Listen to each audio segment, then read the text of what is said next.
I bet you started learning Japanese on Duolingo. But is the more popular app actually the best place to learn? Today, we're comparing Ling with Duolingo to see which app is better. Let the games begin! Japanese is spoken by over 128 million people worldwide, which means this language will open up new experiences for you. But most people just stick to earning daily streaks and not really learning the language. Now, let's break down the features of these two apps and see which one's better.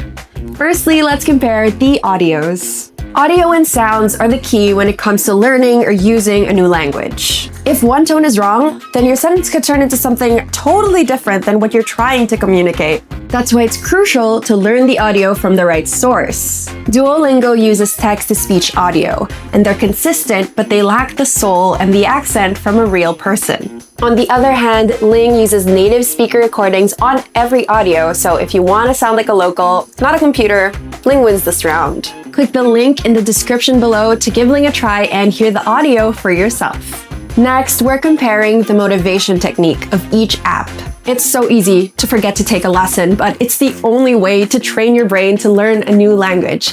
That's why motivation techniques are so crucial. Duolingo is great at keeping you coming back with a streak system that nudges you constantly. But those streaks are designed for attention and not necessarily for learning. Ling also has streaks, but they aren't that pushy. Ling's system is built to keep you motivated without punishing you for missing a day. Ling has got a streak saver feature that you can earn, so your progress won't be completely lost even if you miss a day of learning. They even send you push notifications that teach you new words.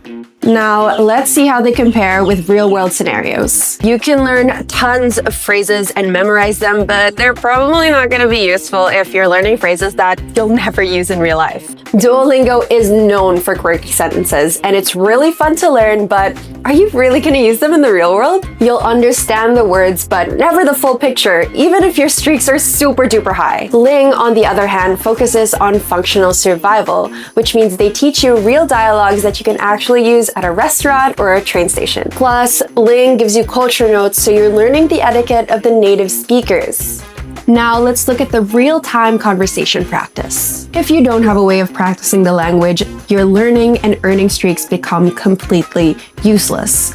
Let's see how each app solves this issue for their users. Duolingo focuses heavily on translation and clicking buttons, and it's easy, but it doesn't prepare you for real-world conversations. Ling features an interactive chatbot with real people audio that simulates real conversations. You can practice responding to a waiter or a friend in a safe space, so you're building your confidence when you actually have to speak to someone when you go abroad. And last but not the least is the fundamental to learning every language is word reviewing. Reviewing your vocabulary is definitely a life-changing habit when you're learning a new language. It helps with long-term retention and is your key to fluency. Duolingo keeps you on a linear path, forcing you to review words based on their algorithm, but sometimes you don't need to review words you already know. Ling offers a save to favorites feature, which means you can tag specific words that you struggle with and then revisit them until you're satisfied with your learning.